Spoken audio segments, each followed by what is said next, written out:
Hello, Earth Nation. This is Amanda with the Activated Earth, and this is my Summit 2023, all about nature connection.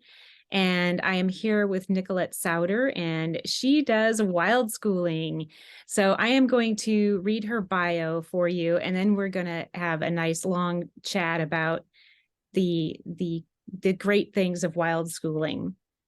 So, Nicolette Sowder is the founder of Wilder Child and Wild Schooling, representing one of the largest global communities of nature-connected parents, home educators, and nature-based educators.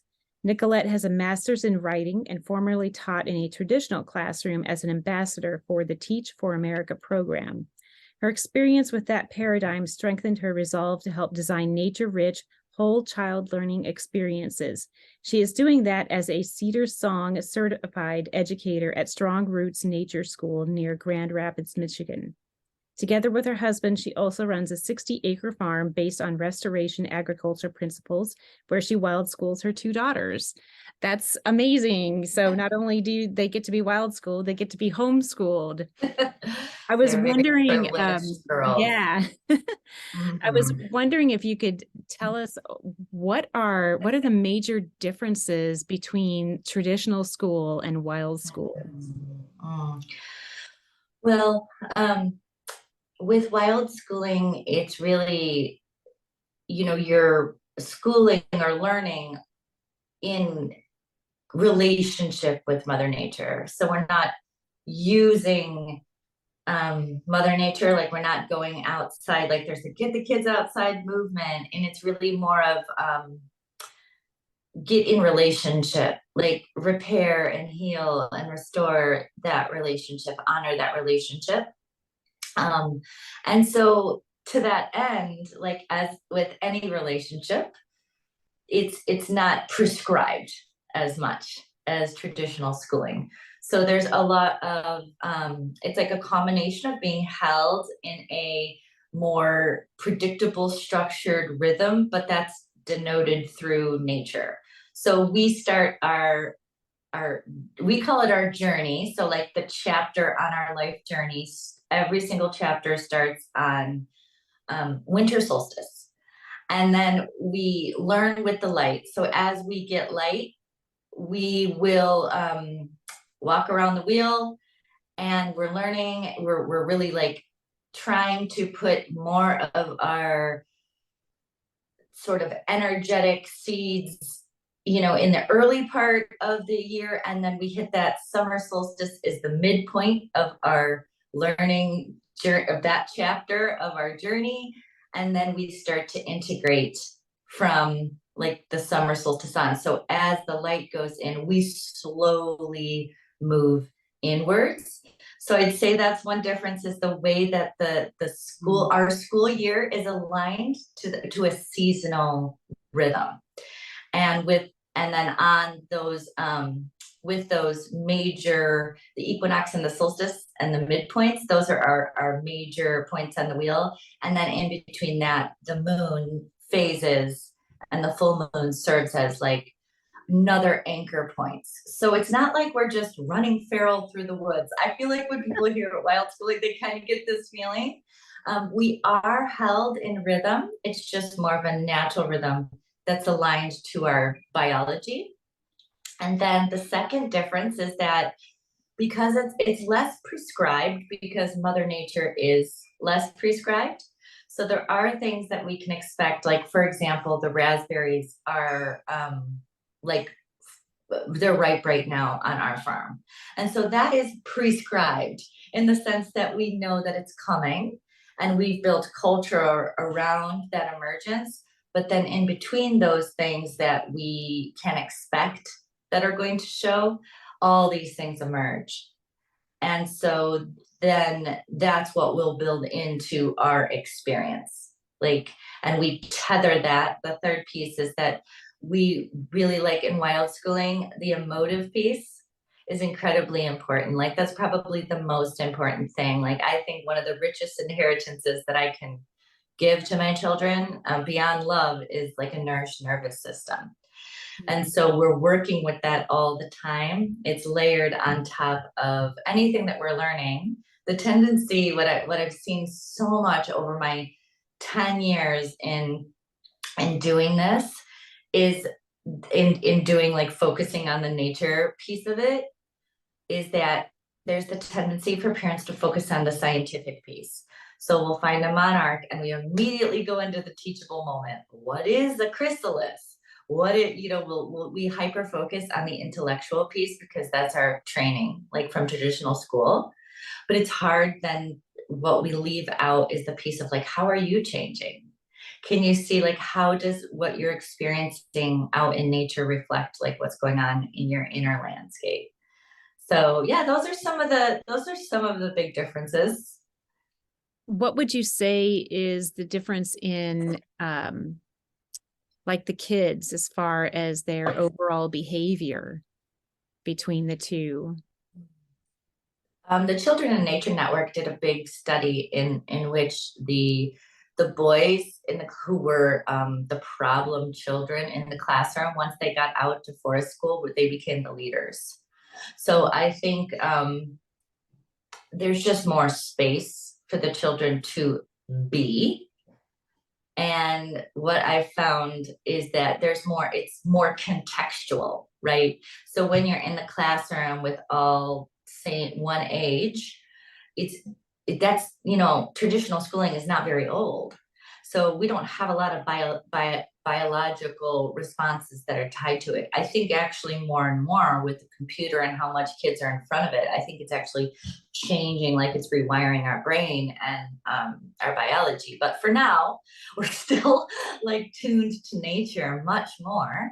So when the kids get out there, what you see is all kinds of latent biological responses wake up, like hearing and just like how they are with their bodies, right? They're develop they're developing and they're co-regulating within the context of this biological organism that they're very much connected to. So it's almost like they click in and they're able to receive the developmental nutrients from Mother Nature. So you see kids that are much more calm, like their nervous system is a lot calmer. They're able to get into the flow state a lot easier because when they get dysregulated in their body, they can just move and so their energetics are a lot more just even keel. And there's a lot less repression, right? Because if something comes up, there's like there's 100 different ways to process outside, and everybody processes differently. When things come up, some kids will scream, and that's okay. You can yell out there, some kids will sing, some kids will dance, some kids will have to run away and hide, and they'll create a little den. So you're definitely finding kids that are able to express the full range of their humanity. Mm-hmm. And so I think from what I've seen as a forest school teacher, they act out less because they're able to fully express all aspects of who they are. Yeah. In a healthy way. Yeah. Yeah. I love that. I was noticing also that you use a lunar calendar. Mm-hmm. I was wondering what was the reasons for the choice to use the lunar versus a solar calendar. Mm-hmm.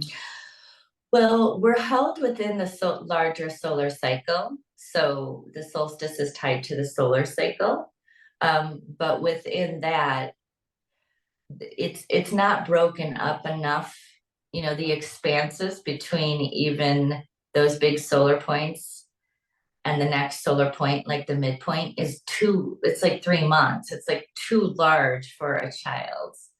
That's why kids, if you ever work with kids when they're trying to learn our traditional calendar, they're like, what? They cannot get it because it's confusing for their brain. Like, so the moon is these really accessible chunks that are in which children can be held, like 28 days, right? And women are on a 28-day cycle. There's something about that cycle that, like they say that the top end of where humans can handle the amount of connections is 200 people before we just can't. We really can't handle above 200 people. It's like that. I found it's like that with this rhythm. 28 days is like, okay, I can dream forward that amount. I can envision that amount. Children can feel. And so, what happens when you get on a timeline that you can comfortably see? You start to feel safe. And so, for children, they start to feel safe where, when you start to, even adults, when you start to think about the future, it's like, I'm not Mhm. even gonna, like, I can't even deal with that right now. So, especially in this fast-paced environment that we're in with AI, which is like, I come from a tech background. I used to be in my old life, I used to be a technical project manager back in the day. And I'm not, like, it's unbelievable the things that I'm seeing right now, things I could never have imagined, the pace at which we're moving. We're going to have systems in which children can feel naturally held and held in a rhythm that's not designed by, like, a human desire, right? Or a human need for, like, exploration. This is a different system that they can turn to if they need to. It's not like they don't know the calendar that we use, Mhm. but it's just our children need options for when things become too overwhelming. They need a core home orientation. And once they go out into the world with a core home orientation, especially around rhythm, they're going to be protected. Their nervous systems are going to be protected. So they might not be, as I've been thinking about this a lot lately, they're not going to be as easily swayed, right? As easily pulled, because they're going to have this space in which they get the stimulus, which they're getting a ton, way more than I ever had. It's just bombarding them. But then through that, anchoring to that natural rhythm, they'll have that space between stimulus and response, which is everything. I think that's freedom, right? Yeah. So correct me if I'm wrong, but what I'm hearing you say is you think that there is a way that we can create balance with this new technology that's coming out, and ways to take care of the inner rhythm of our Yes. bodies with the earth. Yes, that it's going to be a giant, it's going to become way more important even than it ever has been, because the external stimulus is ramping up Yeah. in ways that we can't really comprehend. So there's going to have to be some protective work done, or however you want to phrase it or frame it. For me, it's really creating a home space in which children feel confident and rooted enough to, like be witness to the world, as opposed to just being in it and not feeling they have a choice and being pulled this way and pulled that way. And you know um children who are outside, who have, I should say, because I really don't feel like it's about how long you're outside, because I think it's a privilege to be outside for very long lengths of time. I honestly believe it has to do with the relationship that you have to Mother Nature, because that's what's echoed back to the self. And that can be done in ways that don't require a ton of time outside. It's really a way of being. Okay. How would you describe that? Especially for somebody who doesn't live on a farm, maybe they live Yeah. in the suburbs. I would describe that as it, it it's where the caregiver is really strongly rooted in the relationship with Mother Nature, in their relationship with it, which I think takes some work. And then can look for those little moments that bubble up in the everyday to reconnect, even through breath, because breath is nature. Like, Mhm. and it's where we prescribe, oh, inside's nature and outside's not nature. But then in another breath we'll say, oh, but we are nature. But if we are nature, then we carry nature with us. And we carry that relationship with us. And then so it becomes this thing in your life where if you feel you, as you grow, if you feel you need to reconnect, you can feel that inside of your body, and you'll go and do, maybe you step outside, maybe you breathe, Mhm. um, maybe you look up at the sky, and maybe that can be enough, because looking at life like realistically, some people will not be able to ever be out as much as they're saying you need in order. So that's very defeating. Like, oh, if I don't get this amount, then I'm gonna be deficient. It's a Or maybe very not as well connected reductive, as somebody else, maybe. yeah, Yeah. like it's a very reductive,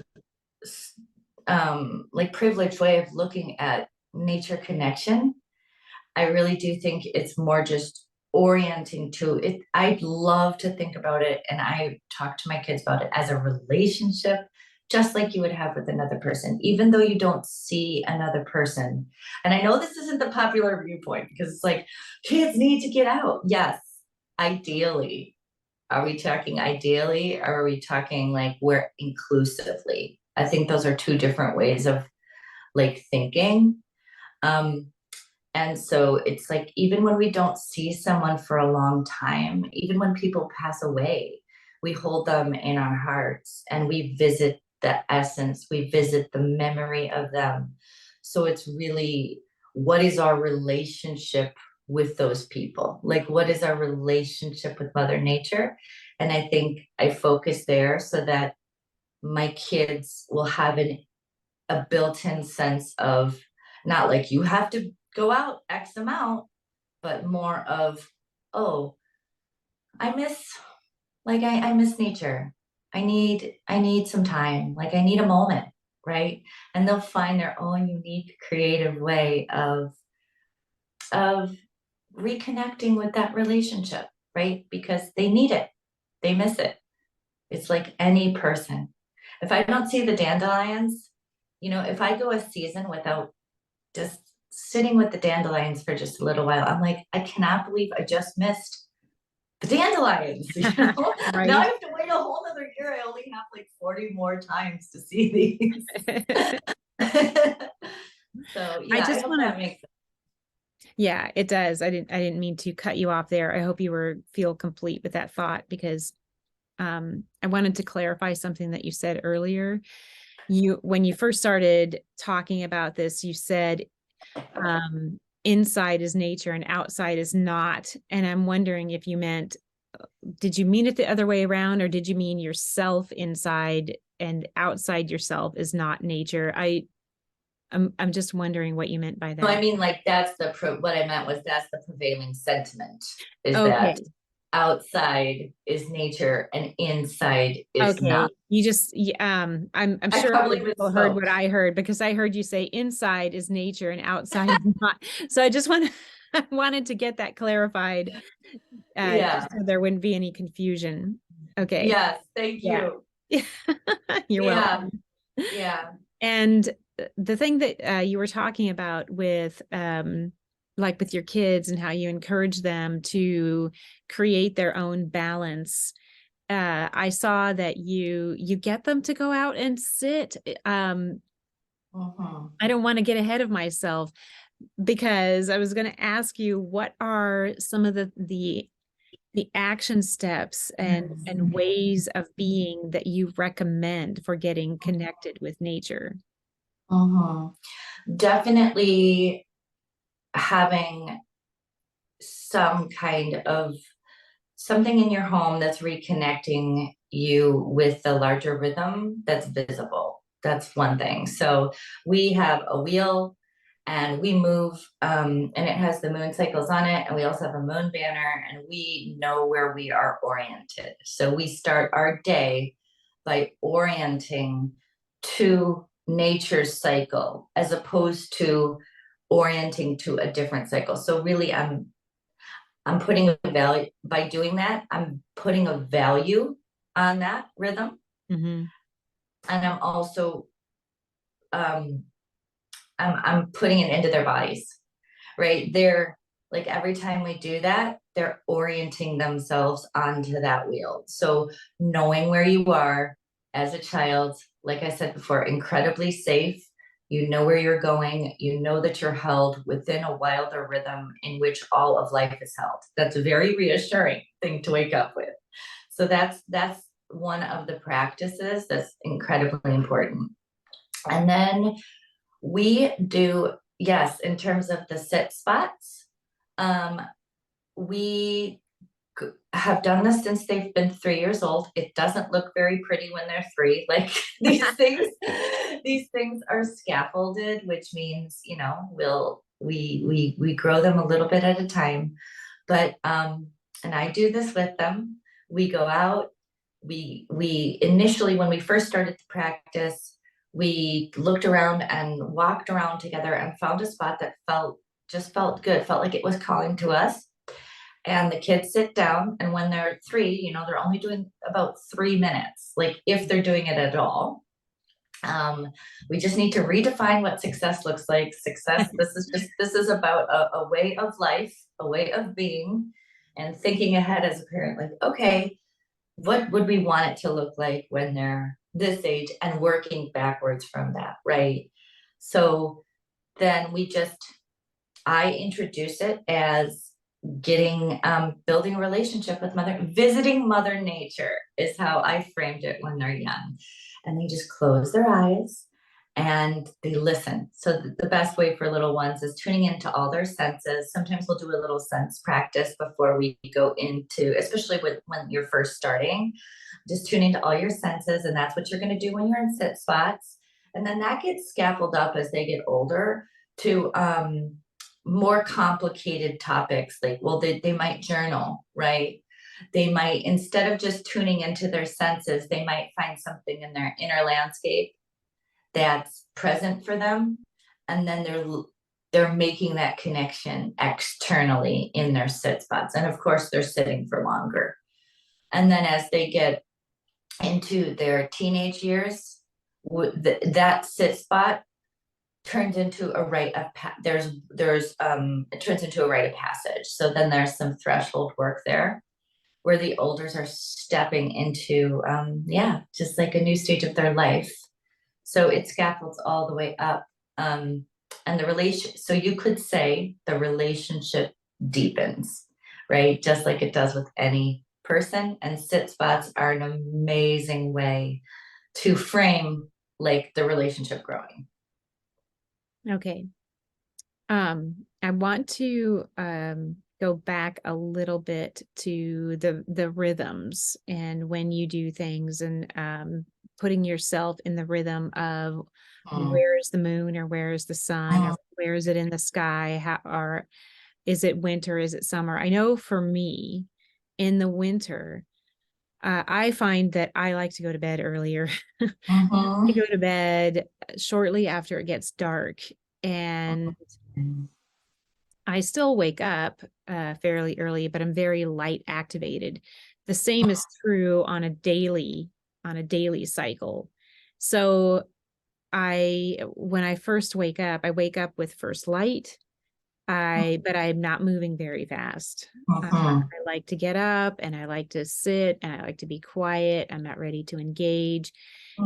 When it comes to curriculum, or what you do during a day, does it follow like I work more in the summer than I do in the winter because I can. Not everybody can. I guess I would just like more information about what are you doing when you're orienting yourself to the sun or to the moon? So we don't use a ton of curriculum. We use a math curriculum and we do music. We have music lessons. So honestly, everything else is emergent. So if something comes up, we'll go grab the map and talk about, if they talk about a place, then okay, we have an opportunity to grab the map and we're talking about that place. Everything else is living. So they're learning writing through letter writing. And that again is emergent. People will, we started with a letter writing day, but really it became like somebody would write us a letter, and then that was just an invitation for us to write the letter. So in the mornings we eat, and they have more energy in the mornings. So we'll do a little bit more of the head work in the mornings. So being in the traditional schooling mode, I'd say our rhythm is there. The sun is rising, right? So we're like energetically rising with the sun. That head work's going to be a lot harder later in the day. And then lunch is a big like event because they're helping with lunch and they're going out, and this is where it starts to get with the rhythm. They're going out and getting the food that is present for that day. I mean, for that season. Yeah. And, then we're learning over lunch on that rhythm. And then in the summer, now we're at the height of the day. So we've done a lot of like head work. Even cooking is a little bit of head work, kind of. And then we're going to play. So we have in Waldorf, there's this in breath, out breath rhythm. And in the beginning of the day, it's like this in breath, we're building energy. And then at the end, we're exhaling. So we're doing some play, we're visiting with friends, maybe we're going out of the house a little bit, although I try to do like that would be kind of before 2 o'clock. So I try to put the heavy part of the rhythm in line with the sun, that high energetics, and then the out breath rhythm on the end part of the day. Then we're reading, we're painting, we're doing things that are integrative. If there's something that came up in the beginning and part of the day that was emotional, or there was like dysregulation, I will not talk about it as it happens, because as we all know as parents, it goes horribly. In the middle of the storm, it's like, let's talk about the thunderclouds. No, later, and that becomes I'll tether that to something in the environment, and trying to get the like endpoints of the day. So sunrise, really being able to step outside and getting a little sun on our face. And then at the end of the day, I used to tell the kids stories of why the sun traveled through the sky. Like storying our landscape was a very big deal when they were young, because like, oh, the sun is having tea at high noon. The sun is having tea with I forgot the name of the pine tree. I can't believe I forgot it, but they have names for all the trees. And then Okay. at the end of the day, the sun is having tea with the fairies, because that's over in our swamp, which is where all the fairies live. So Okay. they would story the landscape. And so basically the kids are held within that story all day. That's how they're orienting to the rhythm, if that makes sense. Yeah, it does. I feel like I understand now. And it seems like there's room that there can be teachable moments every day, all year. And you don't necessarily need a summer vacation because you're not stuck in a structure where you have no control that you might need a break from. Do you get to teach all year? Yeah, I mean, we're living, and that's why I think the most important. Oh, most that's why the most important. Um, I don't want to use the word skill, but the important quality that a caregiver can bring to a child is their own presence, and their own connection to life, right? Because Mother Nature for me is life. Yeah. And that presence is where Mary Oliver, I always go back to this quote. She says that, oh shoot, now I'm forgetting. Is the no, not noticing is the beginning of devotion. She's saying, I'll think of it because I say it all the time. Now I can't Yeah, remember it. share it with me so we can Noticing is the beginning of devotion. So it's like attention is the beginning of devotion. So what I do all day, what I'm directing their attention to is directly connected to how conscious and present I am. So if I'm directing their attention to um like, what kind of frog is this? Then I know consciously that I'm pushing them up into their headspace to talk about what kind it is, right? To classify. Classification is a very um, modern concept, to classify in the way that we classify. But if I'm pushing their attention to the frog and how it's feeling, or, oh, I've never seen that frog before, curiosity, right? Through my own witnessing and understanding that I could direct their presence to anything that I choose, I'm making really, it sounds like a lot of pressure, but actually I enjoy it because I have learned through my experience what to direct my children's attention to, like what is more important to being a human on this human journey. And I've learned that through healing my relationship with Mother Nature. Like, I don't commodify my experience anymore as much. I still do it unconsciously. I know I do it, but I've leaned more towards relationship, more towards healing, all the things that, are really present in an indigenous culture and an ancestral culture.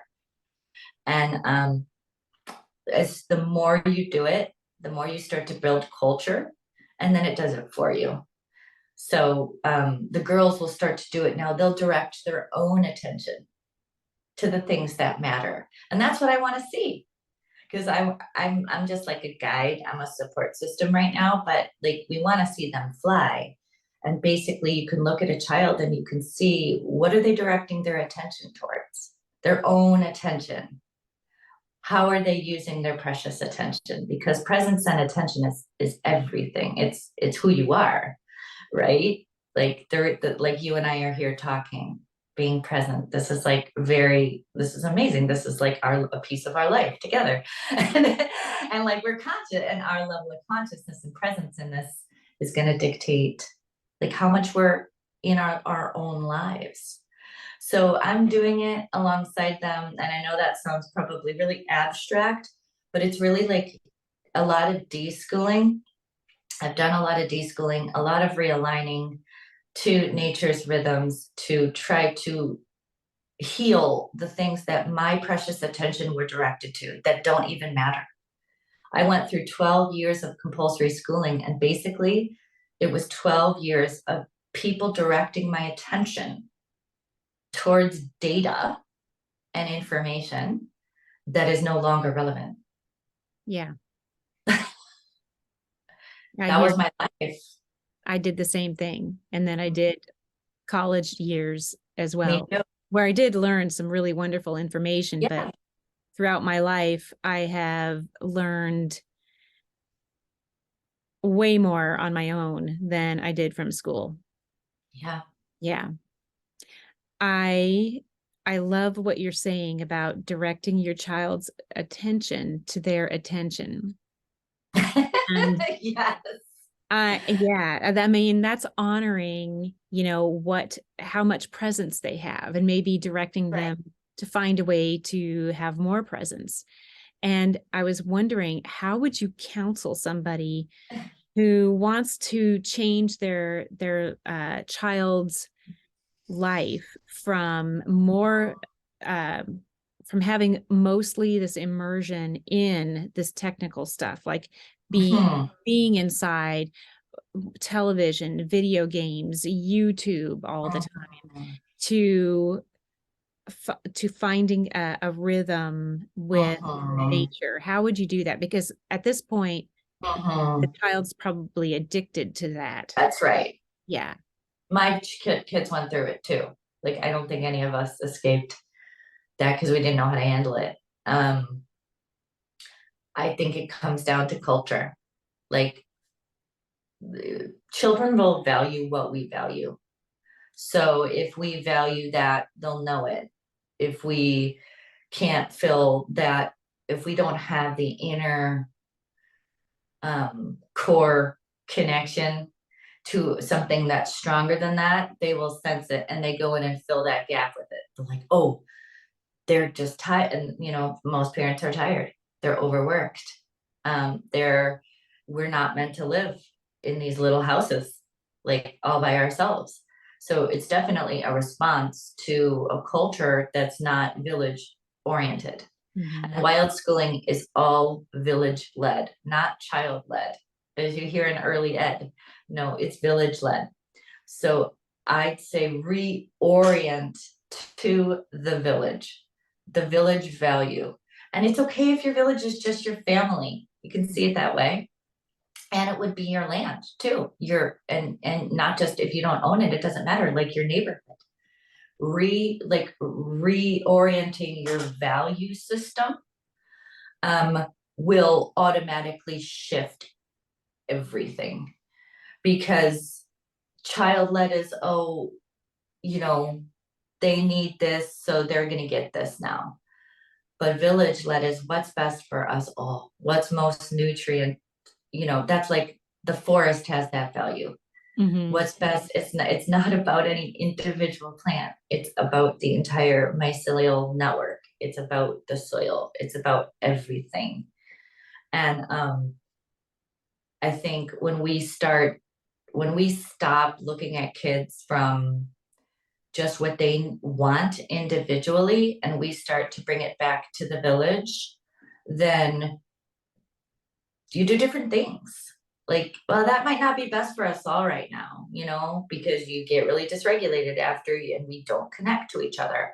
So starting with little things like drawing their attention away from the screen and having them look at a bird, like learn a new bird together, because you're shifting the value system, you know? And this is a tough conversation because I feel like most parents are dead tired. So Yeah. basically, like telling parents, just don't be tired. Like connect with, like they feel guilty enough. But there is a sense of wanting to reclaim, the caregiver has to want to reclaim their own vitality. So it starts with the caregiver, unfortunately, like our sense of self, our connection with Mother Nature, our desire to have vitality, because we're just reflecting, like we're reflecting our value system out. Yeah. And, some unschoolers are like, do not take away. That is one of the tenets. Do not take away. Not every unschooler is like this, but it did emerge out of the unschooling philosophy where you just let them have as much technology as they want. I think it's family to family. I know when my daughter was 7, she basically got addicted. And she wasn't watching that much. That's what's wild about it. And we had to do a hard like we had to change our way of and we had allowed that, right? Yeah. Yeah. So learning birds, changing what you talk about, talk about the shows or talk about Minecraft, try talking about something else that There's a lot signals of Minecraft conversations around here. us too. Like, and Minecraft is pretty creative, It but really you is. know, Yeah. it really is. But you could take the Minecraft, and now my girls, I said, let's try to build a model of one of the Minecraft worlds that you did. So we bridged their interest in that outside, and they're building this amazing model of one of their Minecraft models. So they're just so into it. They are so into recreating it. So it's like you can bridge them out, but there has to be it has to be like, what do you value, Um, and they're up against, I think we owe it to them because they've got this in their hand. They're gonna have it in their hand. They're up against a lot. We've got to give them a different thing that they love more than that. They have to get dopamine from other places. Yeah. They gotta have something that feels better than this. Like it's got to feel better. And what feels better than technology? love, Yeah. love, love, love, love feels better. It still does. Like I'm gonna, I'm going to the grave with that one. Like love feels better than tech. And so if we turn them towards something and we nurture that love for the natural world, which is we're biologically aligned to love it because we've got it, we have to notice it because that's how we survived. So there is some kind of like deep, emotive connection that happens. Yeah. And so it can work. It can work. It's our best chance. People try to use sports. They're like, they need to be on checklist. So they use things that kids aren't biologically aligned to. So it doesn't work as well. It's Mhm. a temporary fix. They'll go out, do the sport, they'll come back and try to get regulated in their nervous system through tech because it's not strong enough. Yeah. Yeah. That is, I'm glad that this point has come up during my conversations with everybody that I've been talking to, because it's just so important. And here you are, you're dealing with it and how to make the change. And you made the change for yourself That's too. it. So I'm wondering how, for you internally, how did it affect you? And Mhm. are you enjoying it? I think you are, but uh, just Yeah. to satisfy what everybody maybe wants to hear, tell us about your internal journey. Mhm. I had a lot of, I am, I'm a breathwork practitioner too, and a Reiki teacher.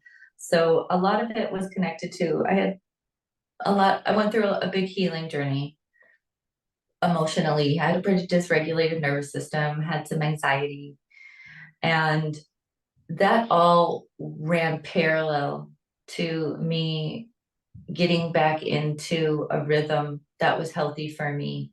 I could not have done I could not have come in the last 5 years how far I've come emotionally, physically, if Mother Nature hadn't helped me heal. I think people try to do a lot of that healing. A lot of that comes from a very Eurocentric, colonized perspective, even now, in the healing community. It's like done all inside, for one thing. And for me, I'm like, no, I know that Mother Nature is my teacher. My nervous system is extended out. When I connect to that environment, I'm way more nourished. So I can encounter a lot more somatically that was like repressed and able to come out.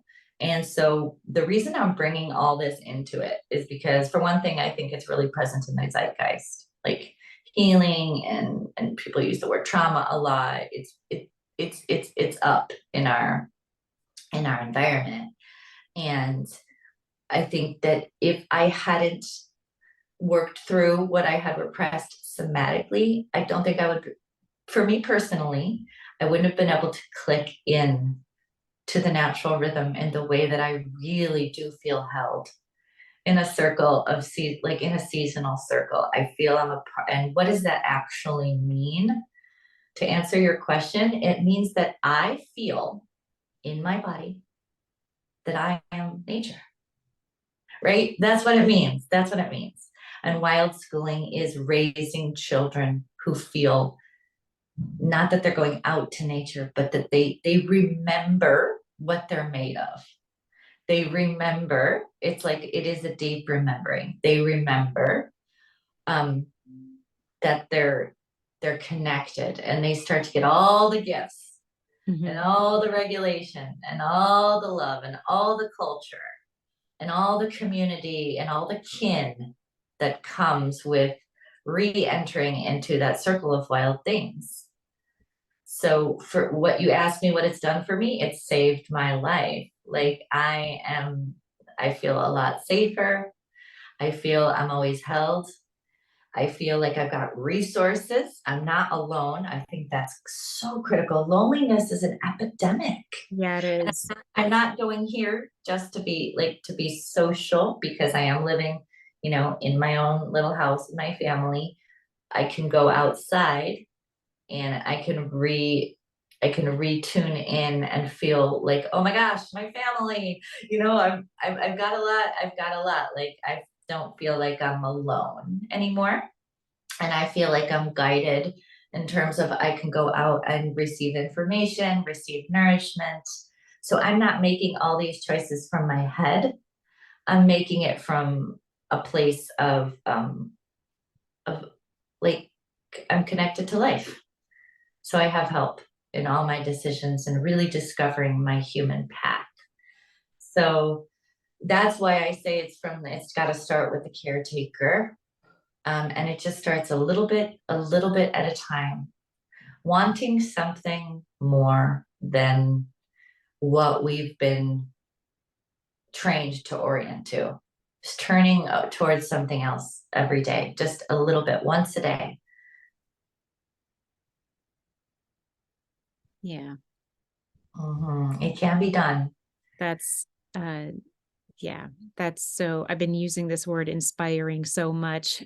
I talk to people, I wish there was another word for just how juicy and yummy that Yes. feels when you describe it. I was wondering if you have any tools for people if they would like to begin that journey. Like, do you have a Mhm. book, or do you have a workbook or anything like that? Mhm. I'm working on a class for wild schooling that breaks they're big abstract concepts. I know everybody wants a method, and Yeah. but there is a way, and there are specific steps towards it. So I'm working on a wild schooling course, and then we'll have a lot of things for the caregiver. Everybody wants a hack around working on their own internal self, but sometimes it is a chicken or the egg thing. Like you can work on something externally and it can echo back Hmm. and realign and reattune a piece of us. So I would say for families who want to get on a natural rhythm, I recommend the Kids Moon Club, which is my year-long membership. And it really does. I give them all the dates, the entire framework, and walking families phase by phase through there's every full moon. There's a full moon in every month, and they can tether to that. And what I'm really doing with the Kids Moon Club is providing like a framework to reconnect to nature. And so much healing can happen within there. And we do it through play. So we're celebrating these full moon parties every full moon. So it's not just like, oh my gosh, I have to do all this healing and I have to reconnect and I have to realign and I can't even get outside and I'm so tired. It's just like, okay, let's keep it simple and let's have a full moon party every month and let's celebrate being alive. Like, let's just celebrate just being. Being is enough. Like, every family at the end of the Kids Moon Club, it's like, number one, I hope they feel like they can be held, that they're held in a seasonal cycle, and that they are like, oh, like being alive and just we're doing this thing, that's worth celebrating, right? That's worth noticing, that's worth slowing down for, that's worth valuing. And again, we're redirecting our children's attention up. It's like, Yeah. oh, okay, the moon's important, gardening, it's like, whoop, the soil's important, and so that revaluing to the point of where you're having a party, that impacts kids because joy and memory are really connected. So to have those memories will serve as anchors for values. Oh, the full moon was important. That was something our family really loved to do. And we're trying to get to the love, right? We're not trying to get them to understand this is how the moon was made and da da da da da or whatever. That's important, but it's not the most important. We're trying to get them to the love. And you can get to the love through your family culture, through celebration, through a more a communal orientation towards life. And that's what the Kids One Club does. So I think that's my biggest suggestion of parents. If this resonated with anybody and they're interested in getting on that reconnecting and realigning, this is the fun way to do Yeah. And this would be a it. great time for you to share with us how to get in touch with you. Yes. What is your contact So information? yes, I can, I don't know if you're gonna put something up, but I can This send you is for my the note number, takers. Note but it's takers, Wilder listen Child, up. wilderchild.com. My website's the best way. I'm on Instagram as Wild Schooling. I also have another Instagram as A Wilder Child. But really, I think, and if anybody has any questions, info@wilderchild.com. I would be happy to answer any questions that you have about this philosophy, about this way of being.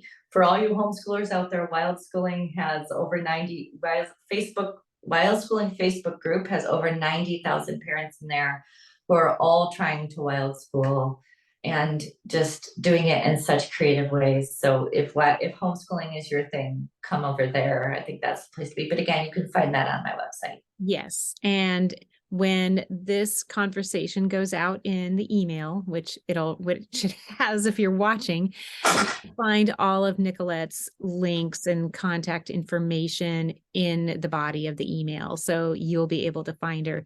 Thank you so much, Nicolette. This has just been a wonderful conversation of many that I have had, and I am just beyond grateful that you have agreed to come and share and give us your time. Thank you so much. Thank you, Amanda, for what you've built and what you're trying to get out in the world. I really see that and I really appreciate that. And I'm honored to be a part of it in any way. Me too. So okay, everybody, we're going to go ahead and say goodbye right now, and not for long though. Somebody's back later. Thank you, Nicolette.